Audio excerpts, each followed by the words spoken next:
All right, good evening, everybody. We are back at it again with some live deck building, except we're going to do it a little differently tonight. Tonight, we're going to be taking a look at the Sand triplets, but not just that. I'm also going to be taking suggestions for your saltiest cards in these colors. Tonight's goal is to get the saltiest cards that make your friends sad at the commander table. We're not holding back. We are being the most awful versions of ourselves tonight. And when I think about playing the most awful version of myself, I know he's running Sand triplets, and I know he's making people run a bunch of cards that make his friends sad. So, I see we have Hi. We watching you on the fridge. Hey, Hi, good to see you. Why you gotta go live right when Survivor has gotta start? I'm sorry, Foxy Benedict. I'm sorry, I'm the worst. If you have any awful cards that make your friends sad in Commander, before Survivor starts, you should put them in the chat now. Hey, Pup, how's it going? We're building Sand triplets tonight, Jarl. I want to know what cards make your friends the saddest in a Commander setting. We are running cards that make people sad. I'm not going to shame anybody for running anything tonight. I want to know what cards are the worst and make your friends sad. So we got a Helm of the Host. We see Helm of the Host all the time. Helm of the Host itself is a Commander staple. It's a legendary little 4-drop little Helm of the Host piece of artifact equipment. This one's legendary. It's got like Equip 5, Helm of the Host. And it helps us make non-legendary versions of our Commander. If we have multiple Helms of the Host, we can get multiple Send triplets, and then we can use multiple Send triplet upkeep triggers to have more access to more people's hands. Yeah, it's great. Helm of the Host is a staple in the Commander format at this time. We got an island. Sure, we'll run an island. Islands do make me sad, that's for sure. Here, we put an island. Thank you, Hi, for your contributions. Esper Sentinel. Puck Maestro quite likes an Esper Sentinel. Esper Sentinel is a great little piece of card draw. It's a 1-drop little mono white creature, and it says that whenever an opponent casts a non-creature spell, we can draw a card unless they pay mana, where that's the amount of power that Esper Sentinel has. Hey, y'all over on TikTok, can y'all hear me over on the TikToks? Hello, TikTok. Okay. Hello, everyone. We are doing some live deck building. I want to know what are the saltiest cards that y'all play in Commander. We want to run cards that make our friends sad tonight. If you have any suggestions for our deck, please put it in the chat, y'all. Can you guys hear me on TikTok? Hello. Hello. Okay. Cool. All right. Inspiring Sanctuary. We got... Foxy Benedict wants us to run Inspiring Sanctuary before Survivor starts. Inspiring Sanctuary. Since the triplets in our artifacts, we already got Inspiring... And do you mean Inspiring Statuary? Inspiring Statuary. Yeah, this thing was originally printed in Kaladesh. It says non-artifact spells you have improvise. Your artifacts can help cast those spells. So we can use this to tap Esper Sentinel for mana, so that not Esper Sentinel. We can use this to have the Send triplets tap for mana, so that we have more mana to cast more spells out of our opponent's decks. Yeah. And we can use our commander for mana. Telepathy. Oh, Big Poppy's Kitchen wants us to run Telepathy. Telepathy is cool. Telepathy is like a 1-drop little mono blue enchantment that says that your opponents play with their hands revealed. So we're going to do things a little differently tonight. I am going to turn some of these suggestions into a longer form YouTube video. And if you have a card that I think will make people sufficiently sad, I will write your name down, and you will get a credit in the video. So thank you, Big Poppy Kitchen. If I use Telepathy, you will be credited. Thank you. So Telepathy slows down a game a little bit. I don't quite like seeing Telepathy, because it forces everyone to talk around the table before anybody casts anything, because everyone's super careful in my pod. So it slows the game down, and it also makes your interaction less effective, because it's no longer a surprise. Mana Breach. What the heck is a Mana Breach? Mana Breach is suggested by Gabriel Conti. Gabriel Conti wants us to run Mana Breach. This 3-drop enchantment says whenever a player casts a spell, that player returns a land they control to their owner's hand. Yeah, Mana Breach. Hell, that'll make me poopy, that's for sure. Mana Breach. Good, awful suggestion, Mr. Gabriel. Thank you very much. Yeah, this is awful. I hate this. If you are like playing mono white, or maybe you're in Boros colors, or even Esper colors getting this played against you, whenever any player casts a spell, that player returns the land he or she controls to his owner's hand. So this actually feels kind of fair to me, because we're a player, we're going to be returning lands too. Yeah, that is a salty card, and you can do that for a whole $1.30. Mana Breach, damn. Mana Breach is mean. Okay. So, Pub Maestro suggested a Ristic study. Hey, y'all, how's it going? Hey, Lot, if you guys are into crafts and dice and 3D printing, please check out my friend Lot, the Unfinished Project, over on TikTok. He is lovely, and y'all should check him out. Okay, so our next suggestion, damn phone. Yo, you have the Void Winnower. Oh my god, Equinox Paradox Void Winnower. You know what? Void Winnower makes me fucking sad. Is this the, like, Audri? God, I hate this fucking thing. I hate this so much. I hate this card, and I am not afraid to say it. This thing says that your opponents can't cast, is it even? Yeah, you can't cast spells with even converted mana costs, and you also can't block with creatures with even converted mana costs. The only thing you can do with your even converted mana cost creatures when this thing is on the battlefield is you can attack with them, and you can activate their abilities, but you can't cast them, and you can't block with them. I hate this thing. I hate this thing so much. Void Winnower suggested by Equinox Paradox. That is going in. Also, good to see you, Equinox Paradox. This is a sufficiently salty card. You understood the assignment, good sir. Thank you for your suggestion. All right. Stacks, Xenix, Words of Wind. Hey, Words of Wind suggested by Xenix. Zenthix. My bad, Zenthix. Words of Wind is a $5 older blue card that I've never seen before in my life, and this enchantment has an activated ability where we can play a mana, and the next time you would draw a card this turn, each player returns a permanent he or she controls to their owner's hand instead. Okay. The next time you would draw a card this turn, each player returns a permanent he or she controls to its owner's hand. This is alright, so this is weird, right? So we want to have a bunch of mana to take full advantage of this, and we want to be able to drop multiple lands, or not even multiple lands, because it can be permanents. This is weird! Zenthix, I've never seen this before. This is very strange. So it can change, so instead of drawing a card, we can have everybody return something to our hands. This is interesting. The art is cool. The art's very cool. Oh my god, Jacob wants us to run a Mindslaver. Mindslaver. Gosh, I hate Mindslaver. Jacob Ashme. Okay. Mindslaver is a very mean little 6-drop artifact, and it says that we get to take control over a player during their next turn. And so if you're taking control of this player, right, you want to purposefully misplay their spells. You want to, play lands poorly, maybe use their own removal on themselves. Jacob Ash. Meeg.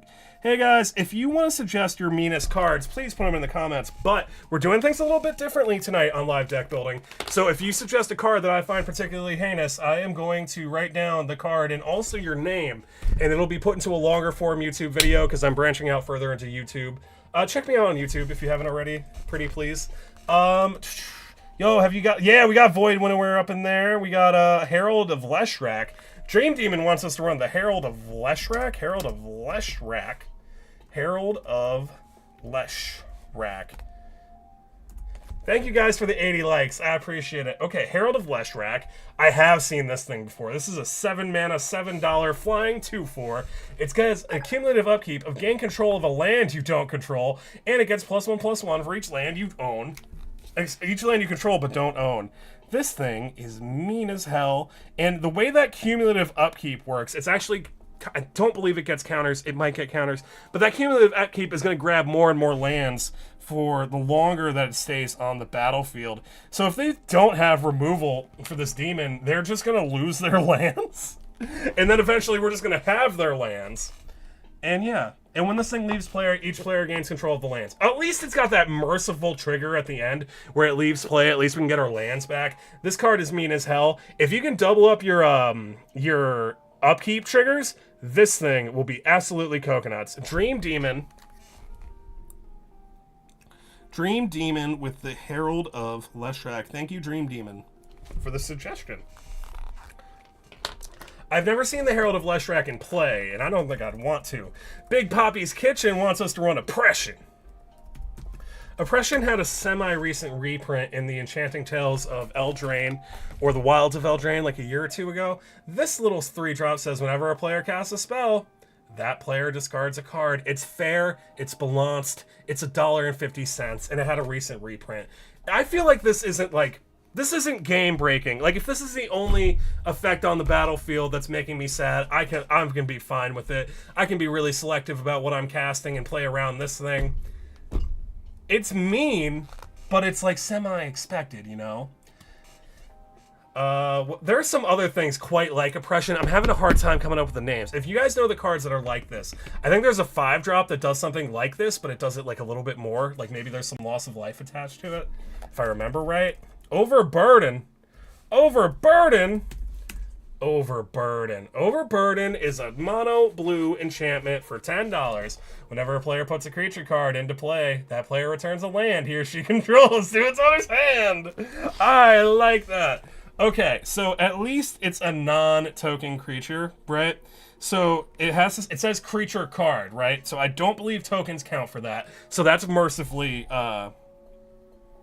that is merciful.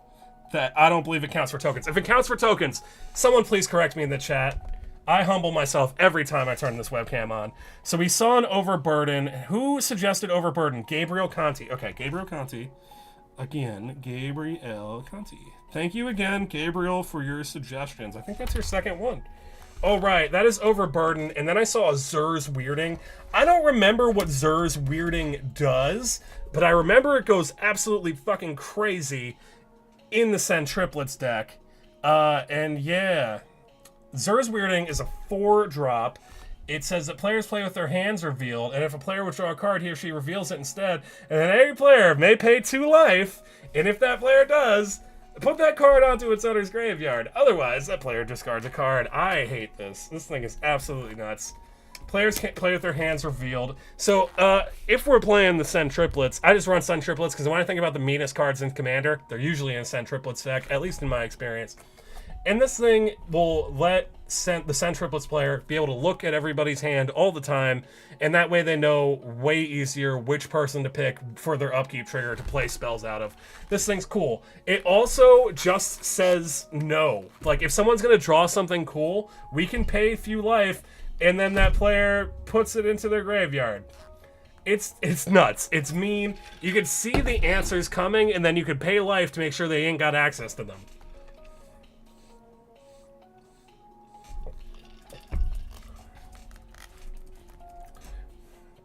Dovecape. Dovecape. Everybody's birds now. Everybody's birds. Everything's birds. Birds. 6-drop little Azorius enchantment. Whenever a player casts a non-creature spell, counter that spell, that player creates a number of birds where that's the number of mana used to cast the spell. It's nuts. I love this thing. I think this card is fair and balanced because it just says non-creature stuff, right? If this said all spells, this would be a different story. But it's just non-creature spells. That feels fair to me. Dovecape hangs out around $3. I think the art is really cool too. I enjoy this card. Some people, though, find this card very frustrating, and I can kind of see why. If you're like a spell-slingery or an artifacty storm player, you don't want to see the Dovecape because it means that your cards mostly do nothing. But if you're like a normal conventional creature deck, you don't really care about this. I mean, it might turn off your removal, but it turns your removal into birds. And birds are fun, at least in my opinion. And they can be flying blockers. Holy snap, guys! Thank you, Demir. Thank you, everyone, so much for the 1,600 likes. Damn, guys, thank you so much. I really appreciate that. Fruit Loops. Cool name, Fruit Loops. I don't know if we've hung out before, but you want us to run that Blazing Archon. Hey, y'all. Tonight, we're kind of doing the opposite of what we normally do on live deck building. I want to know what cards you would put in an Send Triplets deck to make your opponent sad. So the goal of tonight's live is I want to know what cards are like really salty in Commander, and if I think your card is salty enough, I'm going to write down your name and the name of the card, and I'm going to make a longer YouTube video out of this live, and you're going to get a credit if I think your card is sufficiently upsetting. Thanks for hanging out with me, though. We got the Blazing Archon. This is a 9 mana, 60 cent, flying, creatures can't attack you, 5/6. Creatures can't attack you. So this is a stacks piece. It's a 9 mana stacks piece with a very pretty righteous little bit of art on it. But, you know, it's 9 mana. It's a 5/6, flying, creatures can't attack. Creatures can't attack you.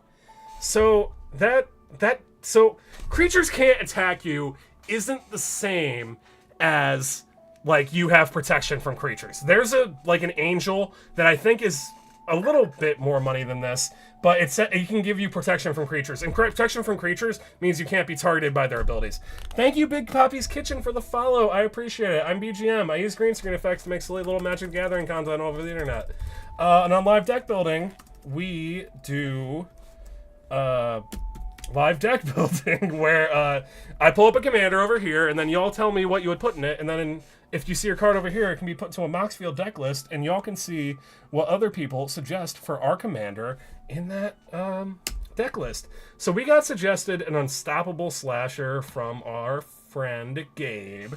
Unstoppable Slasher is a 3-drop, $5 zombie assassin 2/3 from the Duskmourn expansion, and this thing is a death touch. This thing has death touch, and whenever this thing deals combat damage to a player, they lose half their life. But when it dies, if it had no counters on it, you return to the battlefield under its owner's control with 2 stun counters on it. It's great. I'm going to be real with you guys. I've seen this thing on the battlefield quite a lot in Commander, and I've never seen it connect meaningfully. Like, it has death touch, so it just says your opponent sacrifices a creature to block it every turn. I don't think I've seen this thing with many keywords. Like, you want to put menace on this thing, you want to put flying on it, maybe trample. Yeah, it's nuts, but I don't think I've seen it do a whole lot quite yet since it got printed in Duskmourn. Staff of Eden, Vault Key. Staff of Eden, Vault Key, suggested by Dream Demon. Staff of Eden, Vault Key says when it enters the battlefield, put a target legendary permanent card not named this from a graveyard onto the battlefield under your control. Okay, so we can steal something out of our graveyard if it's legendary, or we can tap it to draw a card for each permanent you control but don't own. That's cool. I kind of like this. This would be so silly if you could exile it and then return it to the battlefield, get those blink effects, get it to bounce a few times, and it just starts yoinking shit.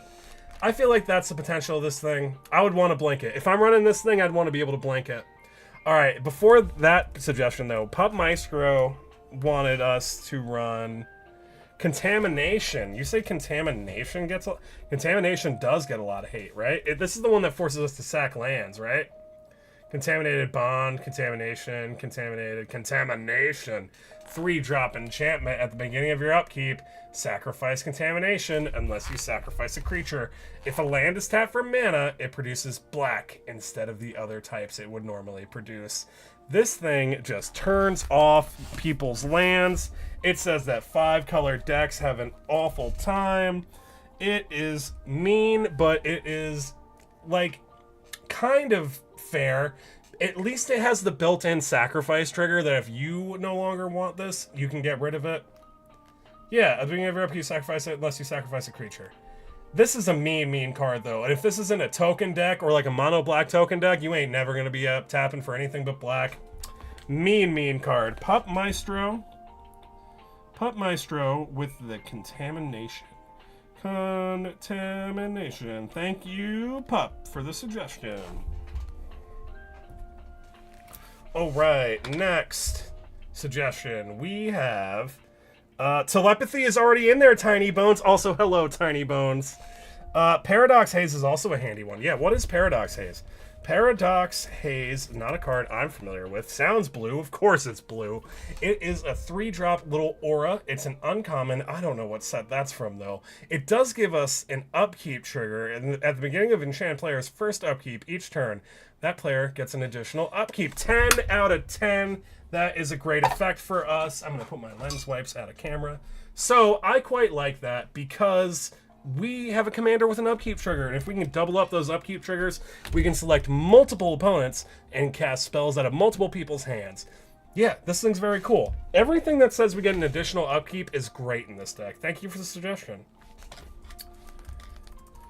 Ooh, Tamir Daddy wants us to run the Torment of Hellfire. Torment of Hellfire is cool. It does... It's good, but it is mana intensive, right? Because you want your Torment of Hellfire to be as big as possible. It's a big black sorcery, X and 2 black pips. Each player has to do this process X times. Excuse me. Repeat the following process X times. Each opponent loses 3 life, and the player that sacrifices a non-land permanent or discards a card. Yeah. This thing's cool. I normally see it pumped out for crazy amounts of mana. You normally want your X to be around a dozen or so to really close out a game. This thing does end the game. And if it doesn't end the game, it's going to reduce their life total and reduce their board to the point where they won't be able to block you. Probably. This is a really good card. Holy snap, this card is $33. Jeez. That is an expensive sorcery, y'all. Oh my gosh, I did not realize. Well, it is a really good finisher in black, and it does... It's a good card. It's a real good card.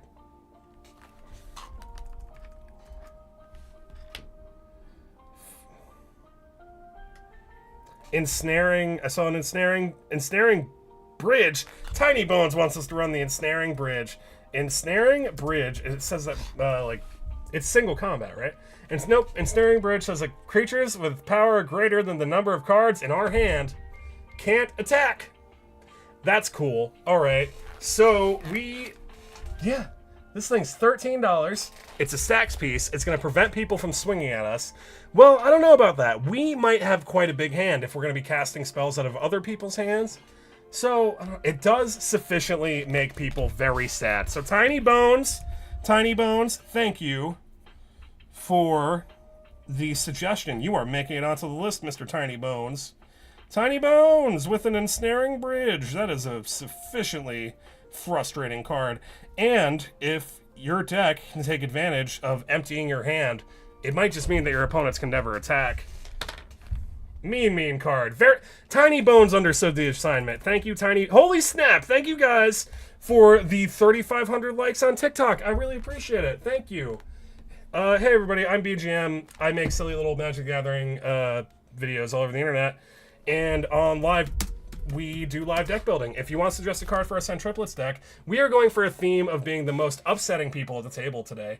So if you want to suggest a card that makes your pod sad, put it in the comments. If you see it over here, it'll be put into a Moxfield deck list with a bunch of other viewer suggestions that make other people sad.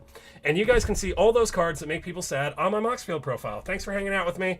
Gabe suggested this Mana Drain. This Mana Drain is 60 American dollars because this is not only a counterspell, it's also ramp, because you're going to add an amount of colorless at the beginning of your next main phase, right? Yep, at the beginning of your next main phase. You're going to get an amount of colorless equal to the CMC of the thing you countered. This card's crazy. It's crazy as hell. I don't think it's worth $60, but it is definitely a very upsetting counterspell. Thank you, Gabe. You understood the assignment. Did I see Mexman? Aether Barrier? Mexman wants us to run a Soul Barrier. Soul Barrier, not a card I'm familiar with. Sounds like an enchantment. It's blue. It's a 3-drop. The art's pretty cool and sad. Whenever target opponent successfully casts a creature spell, this thing deals 2 damage to them, and they may pay 2 to stop it. This feels very fair. This feels very balanced. It says whenever you cast a creature spell, you're going to take 2 damage unless you pay 1. Or no, not 1, 2. Excuse me. Reading is hard and so is math. Yeah, this feels perfectly fair. It's 40 cents. The art is sufficiently uncomfortable, so good on that. Yeah, and it's a little piece of stacks. It's going to give our opponents triggers to just hurt them a little bit every time they cast a creature spell. Thank you, Mexman, for the suggestion. I'm sorry, Fruit Loops. Ramos the Dragon Engine won't come up because he's in all 5 colors, and because of the deck building restrictions on Moxfield, he won't come up. Chains of Mephistopheles, suggested by Equinox Paradox over on Twitch. Very cool art. He looks like he took too many psychedelics. He looks like he's having a bad time. This 2-drop enchantment has font that is too fucking small. Every time a player draws a card, that player must first discard a card from their hand. If there are no cards in that player's hand, you take the top card from their library and place it in the graveyard instead. This enchantment does not apply to the first card they draw during their draw phase. Okay. So if a player would draw a card outside the first card they would draw each turn, they must first discard. Okay, this thing is crazy. It is $1,500. I don't know why. I have no idea why this thing is $1,500. This creature, though, this character on the art looks like he's in pain. Like, if we take a little look at this horn, this horn and this horn are not growing incorrectly. Like, he looks like he's suffering. That's probably why he has to discard every time he draws. Thieving Amalgam. A Dream Demon wants us to run the Thieving Amalgam. Thieving Amalgam. I feel like we've seen a Thieving. Oh, this thing! It's the Ape Snake! 7 mana, 6/7 Ape Snake. This thing says at the beginning of each opponent's upkeep, you manifest the card of that person's library. So you get to take the top card of their library, you get to look at it, you get to put it face down as a creature. And if it's a creature, you can cast it for its mana cost. But whenever a creature you control but don't own dies, its owner loses 2 life, we gain 2. Cool. We also saw that Grixis Pirate. We built a Grixis Pirate deck that stole a lot of stuff a few months ago on live, and this was a star in that deck too. People really are jazzed about this Ape Snake. I like saying Ape Snake. Ape Snake, the words together sequentially have a really good mouthfeel to me. So I'm a fan of the Ape Snake. Vash wants us to run an Orzov Advocac. Orzov Advocac. I think this is that little politicky white creature. It is the politicky white creature. This 3-drop little white human advisor 1/4 says at the beginning of your upkeep, each player may put 2 +1/+1 counters on a creature they control. But if they do, I don't think they can attack us. But if that player does, creatures that player controls can't attack you or planeswalkers we control until our next turn, where we're going to see another upkeep. This thing's very cool. I run this thing in an Anim Pakal, which is in a Boros artifact token deck that cares about +1/+1 counters. I quite enjoy this. This thing was printed in one of the, the Atraxa Precon. Oh, hey Danzo1118. Good to see you. You say you're new to Magic, and they're building an a Chroma Vision of Exxidor. I wonder if we can pull up a Chroma. A Chroma Vision of Exxidor. A Chroma Vision of Exxidor. Oh, geez. Unfortunately. Oh, yeah, we found. Okay, so here's a Chroma Vision of Exxidor, and Danzo is asking about it. This flying, vigilant, first strike, trampoline, flying 6/6. At the beginning of each combat until end of turn, each other creature you control gets +1/+1 if it has flying, and so on for all its keywords. And it has partner. Oh my god, there's so much you can do with this, Danzo. Danzo, you could take this wherever you want. Honestly, like, this is so open-ended. So this little partner word means that you can pair it with any other commander that has partner, and you can run any colors you want.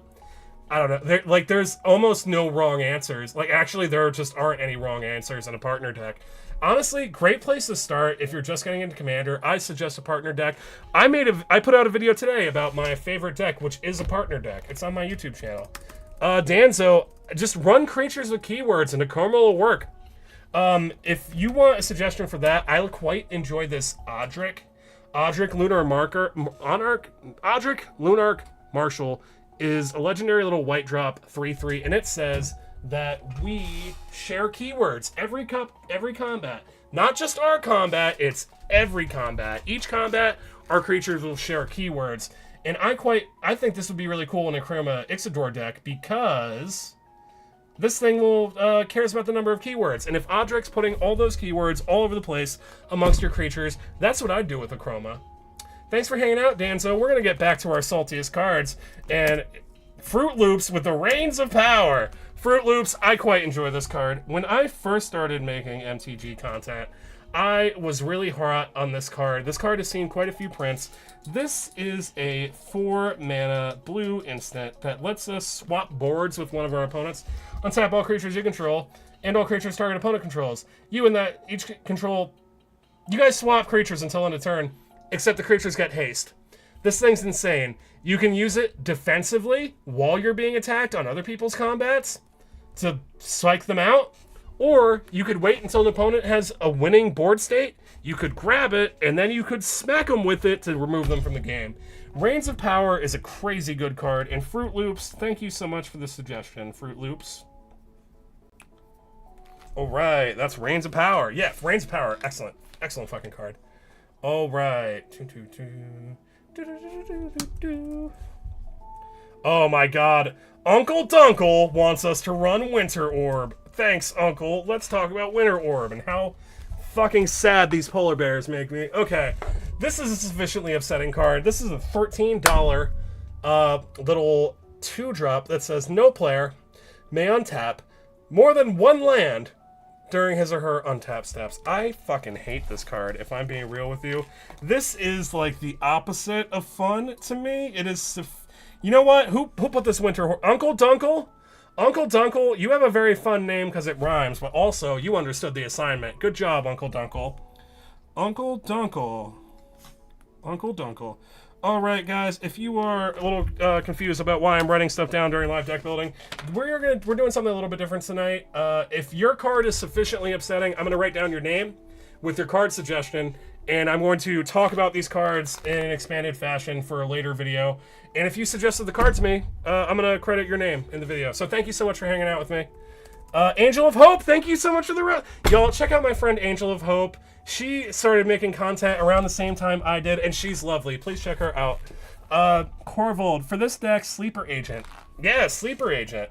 Sleeper Agent. Is Sleeper Agent the, activated Sleeper Agent? Sleeper Agent, yeah, Phyrexian stuff, okay. When this thing comes into play, target opponent gains control of it, and at the beginning of your upkeep, this thing deals 2 damage to you. Okay, cool. So it enters the battlefield. It's kind of meaningful for a 1-drop. It is a 3/3, and it gives our opponents a shitty excuse me. It gives our opponents a shitty upkeep trigger that they take a little bit of life. It's mean. If we can force our opponents into multiple upkeeps, this is going to be even sillier. We did see that little blue aura that can make the player with the enchanted creature have multiple upkeeps. I think it was like Zurs Weirding. No, not Zurs Weirding. It was something close to Zurs Weirding. But yeah, this could be cool. I've never seen this before.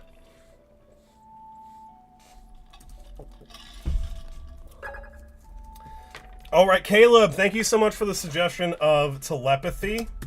But we already have it in the deck. Telepathy is a cool little or it's like 1 or 3 drop, and it says that your opponents play with their hands revealed. Alright, so Fruit Loops suggested Thada Adel Acquisitor. This is a 3-drop little merfolk rogue with Island Walk, and when it deals combat damage to a player, you search that player's library for an artifact card named Soul Ring, exile it, and then that player shuffles his or her library until in turn we can play that card. I say Soul Ring because a friend of mine had a Thada Adel deck, and the first thing they did with their Thada Adel deck every game was just grab everybody's Soul Rings out of their deck and plop them onto the battlefield. It was funny that they just grabbed all the Soul Rings at the table that existed, and then they had 4 Soul Rings, and then they just started casting big blue bullshit. It was a silly deck. I quite like Thada for those reasons, and I can never not think of them stealing all the Soul Rings whenever I see Thada now.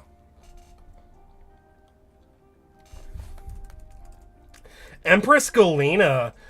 Hey, Uncle Dunkle, thank you so much for the follow. I appreciate it. Empress Galina. Empress Galina is a merfolk. It's a legendary one, so it can be your commander. It's 12 bucks. Has an activated ability. 2 blue. Gain control of target legendary permanent. Fucking mean. Okay, so this thing is very cool. I think I have seen this before, actually. Empress Galina. Who put that in there? Empress Galina. Empress Galina. Empress Galina. Corvold. Empress Galina. So, this is mean, because not only can it grab, like, people's commanders, which it definitely will, but you can also grab, like, I don't know, Nykthos Shrine to Nyx is a legendary land that could be cool to grab. There are other legendary lands we can grab this thing. There are legendary artifacts we can grab with it. This thing is mean as hell. At least it's 5 mana to be fair, right? So, Corvold suggesting Empress Galina. Empress Galina. Thank you, Corvold, for the suggestion. Empress Galina. Alright. What else we got? What else we got? Aether Barrier. Aether Barrier. We got an Aether Barrier. Aether Barrier is blue. There are so many, you know, you ask people for the meanest cards they know, and they just keep sending you blue cards. This is a 3-drop blue enchantment for $3 with a very confused looking crab on it. Whenever a player plays a creature spell, that player sacrifices a permanent unless they pay 1. Alright, so this feels fair. It's only 1 mana. So, but it does force sacrifices, which is very funny. But also, if you're playing against a token player, I feel like this isn't going to be that impactful. But you know what? If you liked a confused, vaguely sexual-looking crab person, here it is, Aether Barrier.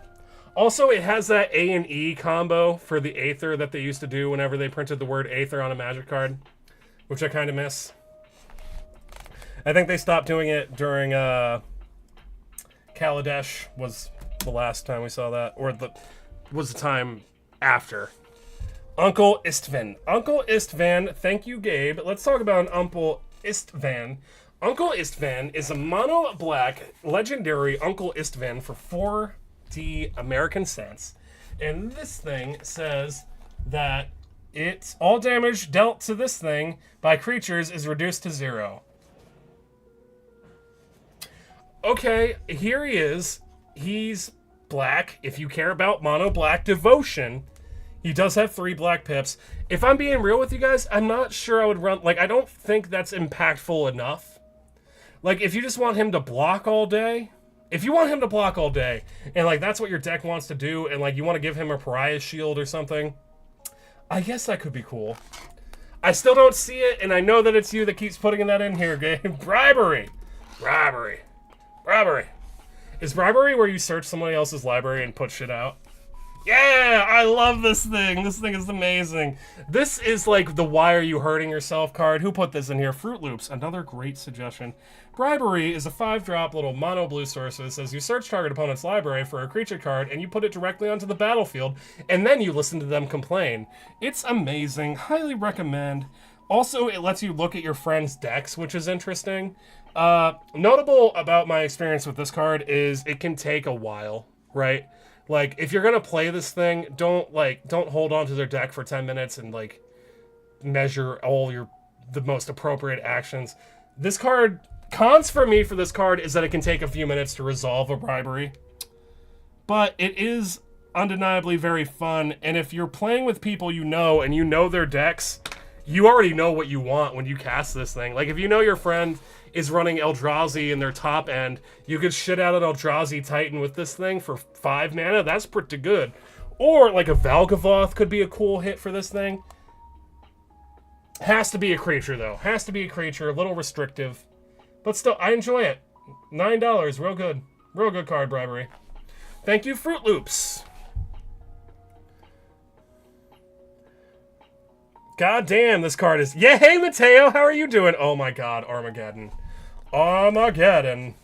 'Tis the end times, and it's Dream Demon's fault. Armageddon is the mono-black... No, excuse me, mono-white land destruction card. Armageddon. Armageddon is $13, 4-drop, mono-white sorcery, destroy all lands. Not creatures, not artifacts, not enchantments, just the lands. This thing empties the board of real estate, and it makes me sad. It's normally played by white decks, and it's played in the way that they make a huge board, they make a game-winning board, and then they blow up all the lands with Armageddon so that you can't respond or you can't fight back once they start beating down the creatures. That's been my experience with Armageddon. It makes me sad. It has a lot more printings than I wish it did. Dream Demon, you suggested Armageddon. Thank you, Dream Demon. All right. Cool. We got, like, a dozen suggestions. Thank you, guys. All right. So, yep, that is ad nauseum. Ad nauseum. Ad nauseum for the art. Yeah, that's a fucked up art. We're done looking at that tonight. Okay. Cataclysm. Cataclysm. Cataclysm, mono white, 4-drop, $2. Each player chooses from among the permanents he or she controls an artifact, a creature, an enchantment, and a land. And then sacrifices the rest. I hate this. I hate that it's $2. I hate that the art is so cool. This is, so we see a lot of effects like this in white, where it forces you to pick your best thing and then get rid of everything else. This is the only one I know of that does lands too. Most of those just exclude lands and hang out around other non-land permanents. This one will get rid of all the lands though, damn.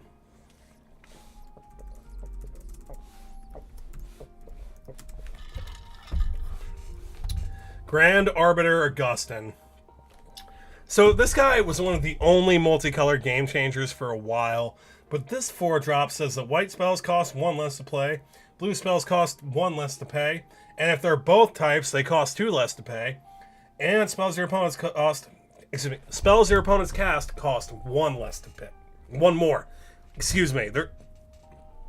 Your blue and white spells cost less, and your opponent's spells cost more. This thing's a game changer. It's $10, and if you build it with stacks, it's going to mean that your opponents can't cast spells at all. And in our Send Triplets build, at least the way that we're looking at it now, it sure is going to be that way. Thank you, Gabriel, for the rose. I appreciate it. Yeah, this thing is a game changer. I don't think I've ever seen a Grand Arbiter Augustine deck, ever. No, I don't think I have. And I'm kind of grateful, because the things I heard about this deck in particular can be really mean in a way that it prevents you from taking any game actions at all. I think it's referred to as a lockout deck. Someone please correct me if I'm wrong.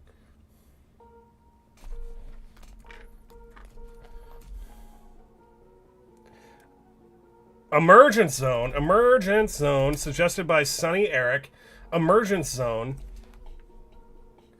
Yeah, this thing, sacrifice Emergence Zone for 1 mana, and you may cast spells this turn as though they had flash. This thing's cool. I have a couple of these kicking around the binder. This is an uncommon for More of the Spark, and it's cool. It can give your stuff flash, meaning that you can respond in ways that you normally wouldn't be able to, which is pretty cool. But also, if I'm being real with you guys, I've run this card in decks before, and I always forget to use it. Maybe I'm just bad.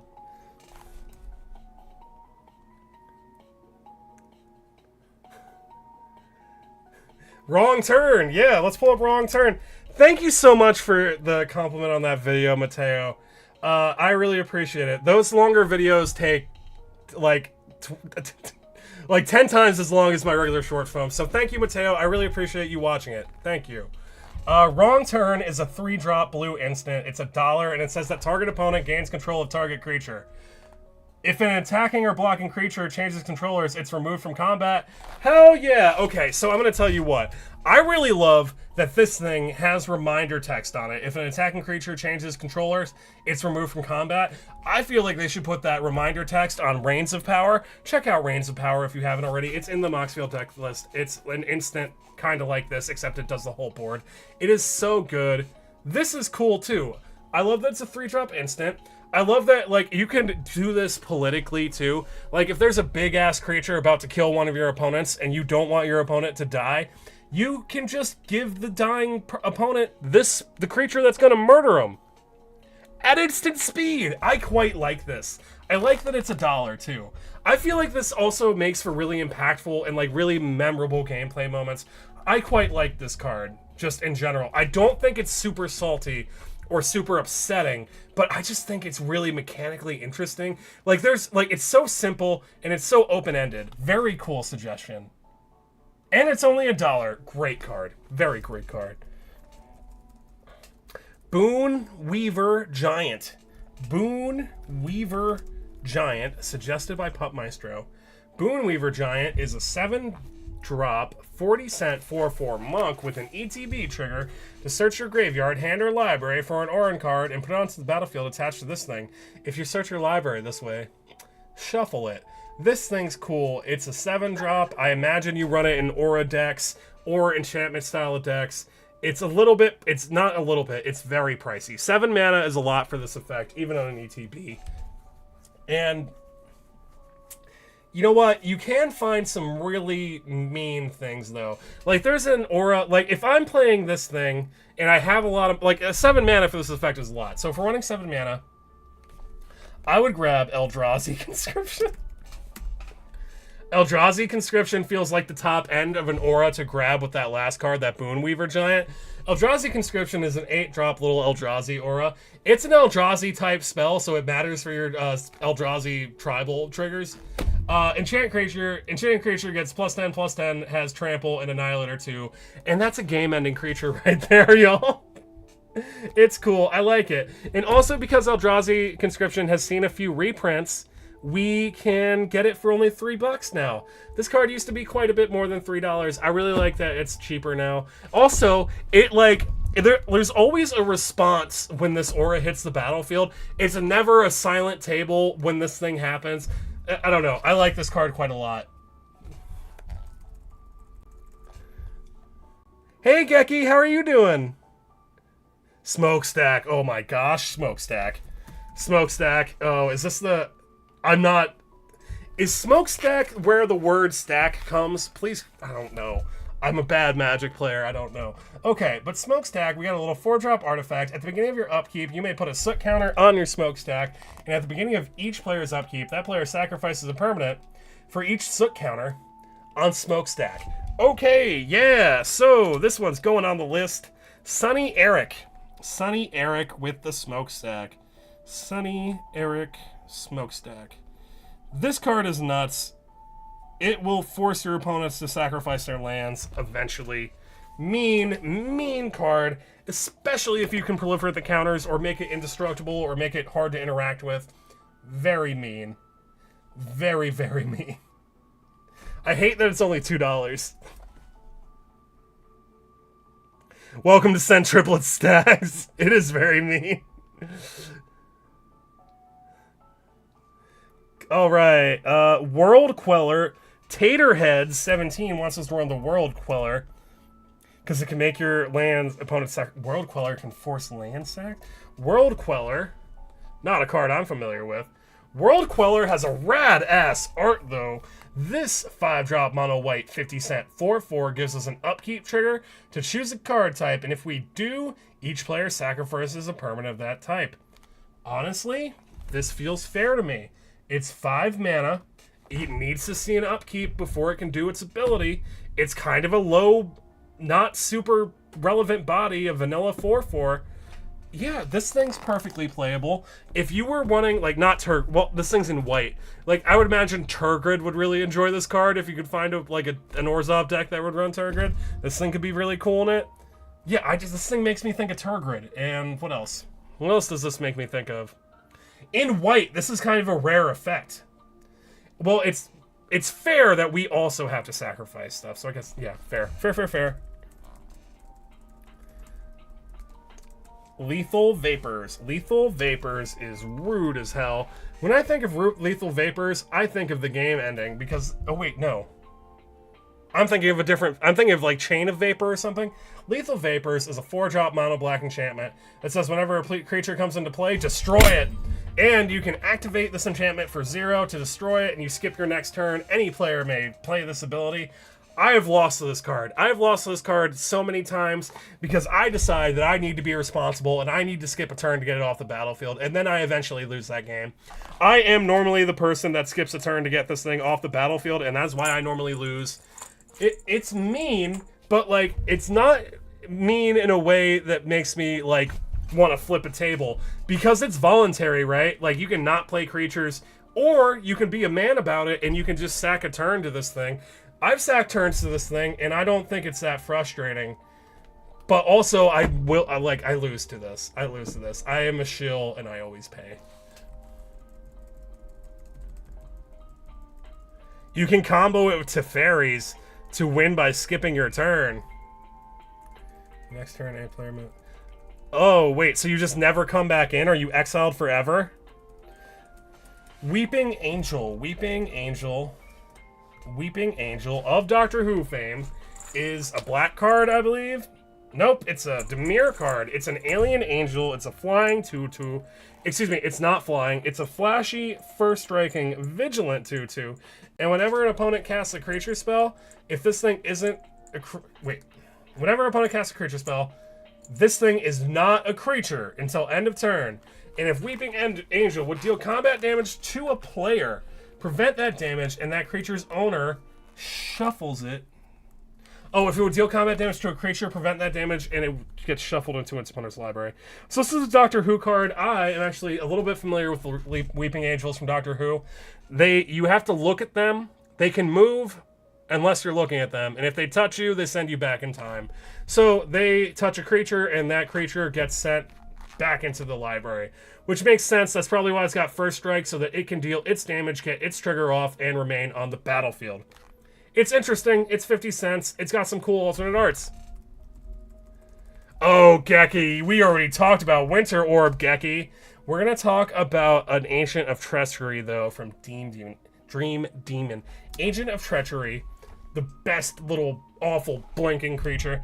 This 7-drop wants it to enter the battlefield multiple times, because every time it enters the battlefield, we just get to yoink something that we like. Because this thing says, if it enters the battlefield, you gain control of target permanent. At the beginning of your end step, if you control 3 or more permanents you don't own, you draw 3 cards. That's a lot of fucking cards. Alright. Yup. I feel like this thing is only really broken in a blink deck. You know? Like, if you can get this trigger a bunch of times, it's gonna be broken. But if you can only get it once, it's not super bad. I don't know. Broken as hell in a blink deck.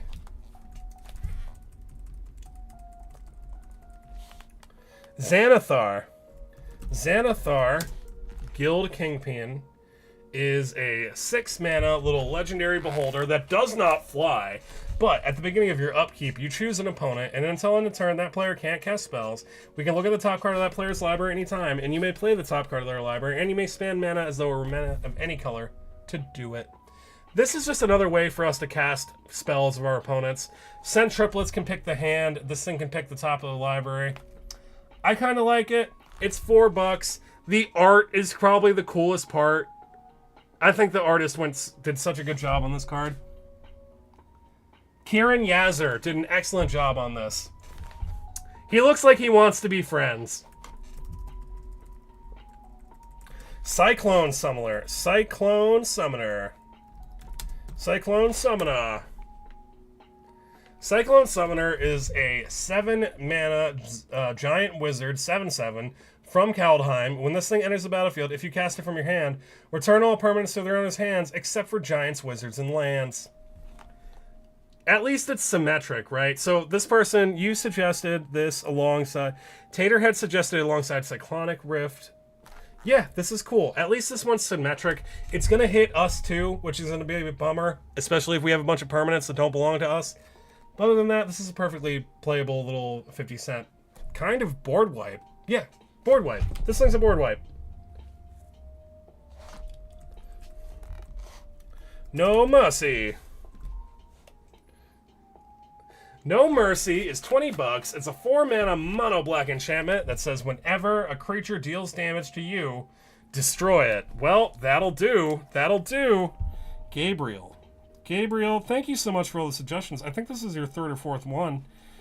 You want us to run No Mercy. So this card's mean as hell. I have never seen this thing on the battlefield before in my life. Whenever a creature deals damage to you, destroy it. That just says don't attack this player. That's what that says to me. I don't know about y'all. Unless you are okay with your creatures hitting the graveyard, you don't attack into this player.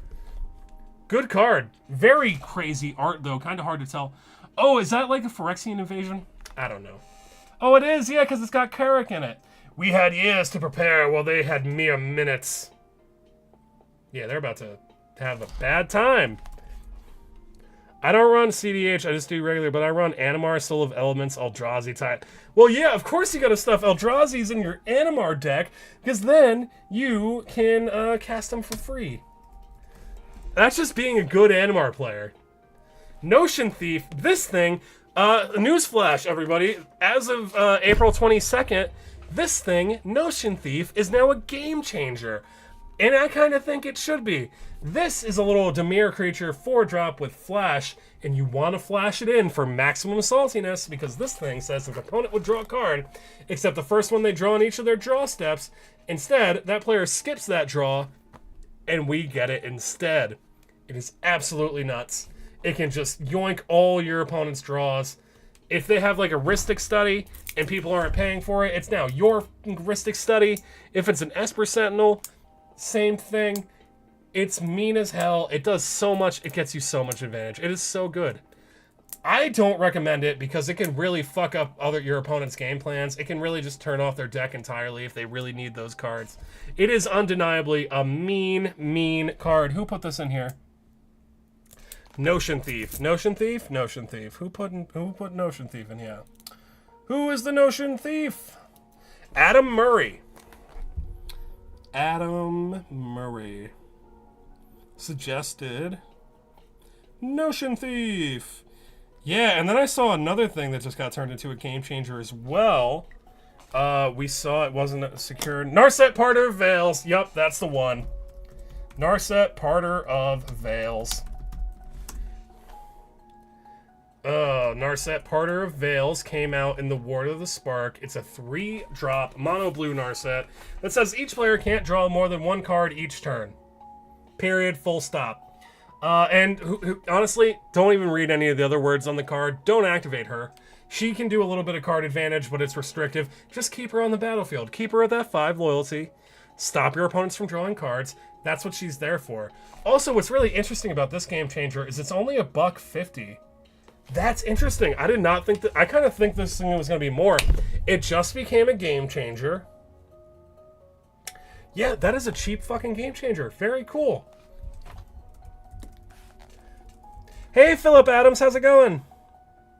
I've been fond of Mana Maze, and okay, let's pull up Mana Maze. Thank you for hanging out with me on YouTube, Phil. I appreciate it. Now maybe Mateo has somebody to chat with. Mana Maze is a 2-mana, $5 mono blue enchantment. It says that players can't play spells that share a color with the spell that's played this turn. I kind of like this. I kind of like this, right? Because if someone casts their commander, they can't cast anything else because their commander is probably all the colors of the stuff in their deck. So it just says if you cast your commander, you're done for that turn. Also, it kind of stops Storm players, especially Is It Storm, and let's say swap between blue to red spells every spell. I kind of like this. I kind of like this a lot. This is very silly. You can't cast... Players can't play spells that share a color with the spell last played this turn. So it feels fair, right? Because it resets every turn. You get one unimpeded spell every turn. I feel like this is fair, and it's got flavor text. Those who only know one path to victory can never hope to triumph. Yeah, honestly, Commander do be like that. Commander do be like that. Taterhead's Mana Maze is hilarious. I'm sorry. Rest in peace. Rest in peace. Rest in peace. Rest in peace. Rest in peace. Okay. This thing has to be a reprint. This thing can't only be printed in the Assassin's Creed thing, can it? When it enters the battlefield, exile all graveyards, and if a card or token would be put into a graveyard from anywhere, you exile it instead. Okay, I don't mind this. It's cool. It's a stacks piece. It does turn off graveyard synergies. I don't think we've seen a lot of graveyard cards in this deck. Or any, really. Yeah, it does synergize. Thank you, Gabriel. Fatal Rain. We saw Zurs Weirding already, but thank you for the suggestion. Nashi, Searcher in the Dark. Is Nashi Dimir Nashi? 2-drop Dimir Nashi. This deck is good. This deck is really good. A friend of mine in the Discord channel absolutely stomped me with her Nashi deck. This 2-drop 2/2 Menacey Rat Ninja Wizard. That's a lot of hats you're wearing, Nashi. You're a ninja wizard? Whenever Nashi, Ninja Wizard, deals combat damage to a player, you mill that many cards, and you may put any number of legendary or enchantment cards from among them into your hand. If you put no cards in your hand this way, put a +1/+1 counter on Nashi. Okay, so Nashi does card advantage-y things. He does card select-y things. He lets us look at chunks of our library and put enchantments and legendaries into our hand. Perfectly good. Most of the stacks pieces and other shit that makes people sad are enchantments. So Nashi will have plenty of things to hit in this deck.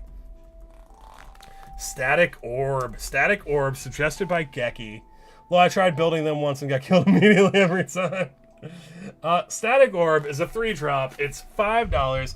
As long as it's untapped, players can't untap more than 2 permanents during their untap steps. Womp womp. This thing is nuts. It is upsetting. It is like Winter Orb, except almost worse because you get 2, which is like more than 1, but it's not enough to do anything. Like, this card is mean as hell. Thank you, Geki, for the suggestion. You definitely understood the assignment. Yeah. Alright, Geki. Geki with a static orb. Geki Onumo. Geki Onumo. Static orb. That's on you, Geki. I'm putting your name next to that static orb. Alright. Alright, guys, we've been going for about an hour. We're going to take a few more cards and call it a night. I want to thank you guys for joining me. I appreciate it. The theme of tonight were cards that make the table salty or make your table not want to play with you anymore. We got a Vega the Watcher. Okay, so Vega the Watcher is actually like a really fucking good piece of card advantage in this deck.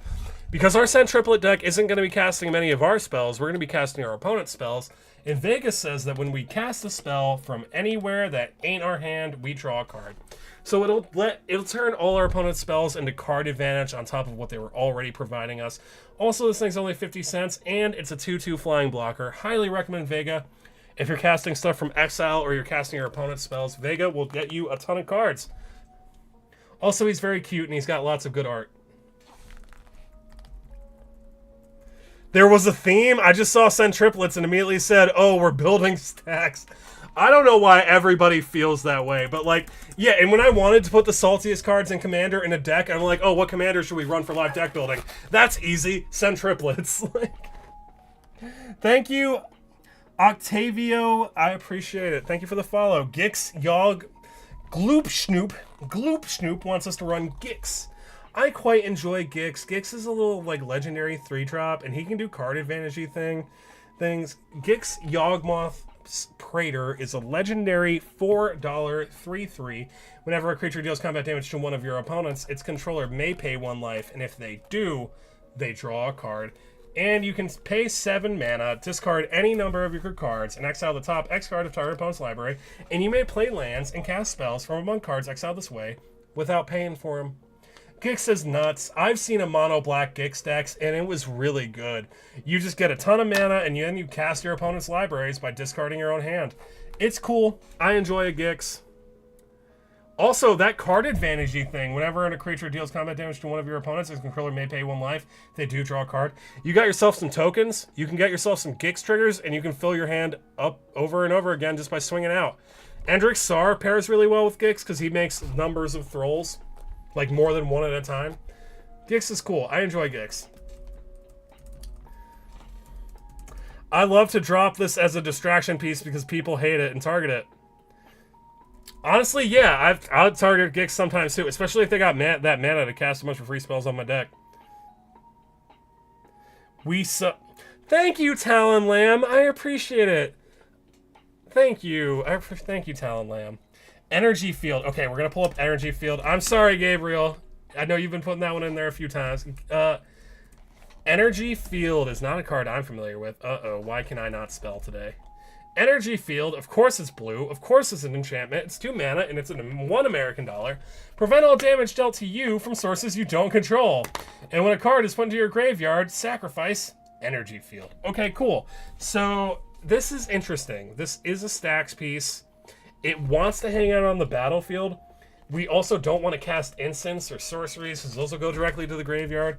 We don't want to crack any fetch lands. We don't want to crack any terramorphic. We don't want to hit our graveyard. This card feels hard, right? Because, like, how do you keep this on the battlefield? Like, actually, who put this in here? I need to make my content more Talon Lamb, thank you so much. That is really kind. You are making my entire night. Especially because I got a bunch of mean comments on one of my shorter YouTube. Well, I got like 2 mean comments, and it kind of bummed me out. But you guys, thank you, Talon. I appreciate it. Yeah, rest in peace makes it eternal because shit can't hit the graveyard.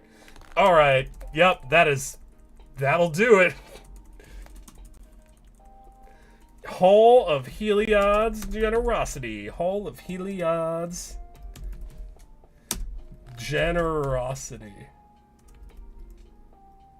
Hall of Heliod's Generosity. It's a little bit of a pricey land. Oh, that's not that bad. Oh, cool. This thing got a reprint in Duskmourn. This thing used to be around 20 bucks until that reprint. I'm glad it's back down to 6. It's a legendary land. It taps for colorless and it enters untapped. But this thing also says that you can activate it for a white and a 1 for 2 total mana and put target enchantment card from your graveyard on top of your library. So if someone gets rid of our stacks pieces, we can use the Hall of Heliod's Generosity, put them on top of our library, draw back into them. Feels pretty good. Nether Void, not a card I'm familiar with. Oh wait, yeah, we do see. I only see this card on live deck building, and I'm always like, why is it $700? Like, all right, so we got a little $4. Excuse me, not $4. We have 4 mana enchantment. Spells are countered unless they pay an additional 3 mana. Yep, that's an impressive stacks piece. It also hits our spells, so it's at least fair and symmetric. All spells are countered unless their caster pays an additional 3 mana. Oh, it also has flavor text. These days, some wizards are finding that some wizards are finding that they have a little too much spell left at the end of their mana. Okay. Death Grip. You want us to run Death Grip? Death Grip is a card I hate when my friends play it. Okay. Interesting art. 2 mana, mono black enchantment, 40 cents.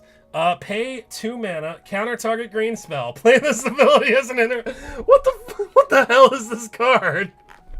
What is that card? Death Grip? What the heck is Death Grip? Okay. Death Grip. I know was it you who suggested that earlier as well? Death Grip. Talon. And I think we're going to scroll up a bit because I think we saw that card a few times. Death Grip, Death Grip, Death Grip, Death Grip, Death Grip, Death Grip, Death Grip. Death Grip, Death Grip, Death Grip, Death Grip, Death Grip. Okay, well, it looks like it was Talon. Like, why is it an enchantment? Why is it an enchantment? And why can they just keep countering the green spells? Oh, that is messed up. Kill a Ninja. Says pair it with Painter's Servant. Painter's Servant is awful. I hate Painter's Servant. Painter's Servant says that all spells are the chosen color. It's like enters, choose a color, it makes everything that spell. Painter's Servant. Yeah, as it enters the battlefield, choose a color. All cards that aren't in play, spells, and permanents of the chosen color in addition to their other types. So this thing makes everything green, and then we could use that Death Grip to counter everything. I'd suggest running Windfall and Days Undoing. Yeah, you want us to run Wheels, Windfall and Days Undoing. Since you're already running... Oh my god, that is absolutely disgusting, Philip. Philip, I judge you heavily. Okay, so Philip noticed that we're running Narset, Parter of Veils, and Narset and Notion Thief. And both of those cards will prevent our opponents from drawing multiple cards in a turn. And we can run effects like Windfall that will force our opponents to discard their hand and then draw up to the greatest number of cards this way. But if we have something like a Notion Thief or an Narset Parter of Veils, let's say our opponents can't draw more than 1 card, this will just empty their hands, which is so fucking mean. But also is the theme of tonight's deck building. So you understood the assignment. Good job. Thank you, Philip. Alright, guys. Unfortunately, that is... Alright, well, Geki, I see you put it in multiple times, so we're going to do... Geki, you get the last card with Cursed Totem. Cursed Totem is a 2-mana little artifact that says, say, activated abilities of creatures can't be activated. So this is perfectly fine, because Send Triplet runs on triggers, and most of our stuff runs on triggers, except for that, like, that Merfolk Queen that, like, taps to grab onto legendaries and just holds onto them. Other than that, this is great. It's $2. This art goes really good. Thank you, Aaron Miller, for the excellent art. Yeah, it stops activated abilities of creatures. So if your opponent's deck is built around an activated ability of their commander, they ain't getting shit. Like, it's mean as hell.